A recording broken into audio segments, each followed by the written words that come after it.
want you to know that I am more offended as an African-American woman than you will ever be. And this business about making America great again, it is your president that's dividing this country. And don't talk to me about the fact that we don't understand what happens on the automobile. No, I will not yield. No, I will not yield. Okay. Cannot be in business for 65 years doing it the wrong way. And to impugn the integrity of the automobile people is absolutely beyond reproach. And so if you run out of facts, I guess the next thing you have to go to is discrimination. And when we talk this way, it is so divisive, but that's the platform. Let's divide them. Let's try to separate them. The color of the skin, the shape of their eye, their gender. Let's make sure that we can make every statement possible to show that there are bad people out there doing things to other folks. And it's only by discrimination that these things get done. I will tell you, I am greatly offended. This House debate stopped being about car loans almost immediately. Because underneath the policy fight was a much bigger accusation. Is America fundamentally divided by discrimination? Or are politicians using division itself as a political weapon? Then Mike Kelly stood up and made it personal. Subscribe and watch till the end.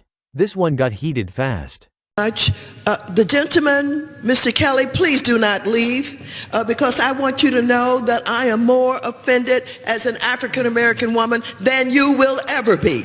And this business about making America great again, it is your president that's dividing this country. And don't talk to me about the fact that we don't understand what happens on the automobile. No, I will not yield. No, I will not yield. Okay.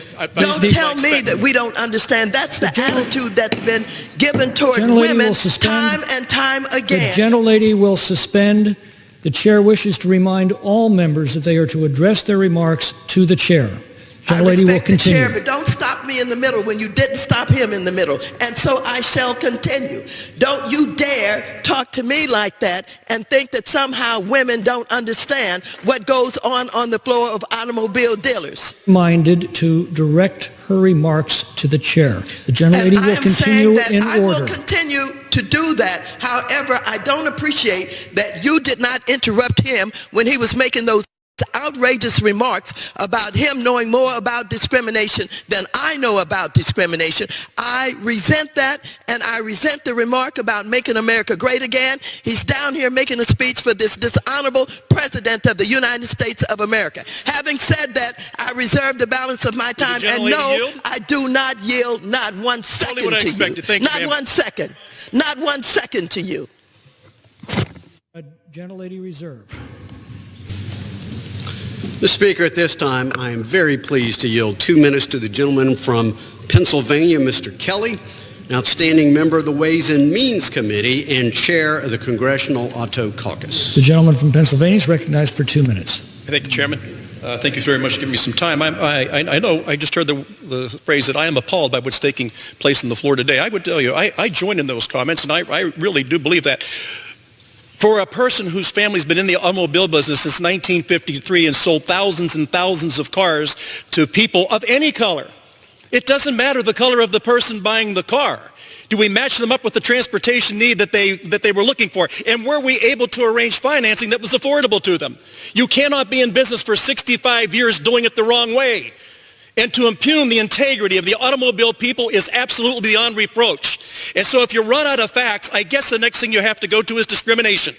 And when we talk this way, it is so divisive, but that's the platform. Let's divide them. Let's try to separate them. The color of the skin, the shape of their eye, their gender. Let's make sure that we can make every statement possible to show that there are bad people out there doing things to other folks. And it's only by discrimination that these things get done. I will tell you, I am greatly offended as a member of the automobile industry and as someone who has served thousands of people. If you think the dealers are that bad, please go to your hometown and look at the Little League fence and find out whose name's out there. Look at your high school programs and see who it is that's funding all these things. Go to any charity and see who's on the list of who takes care of people.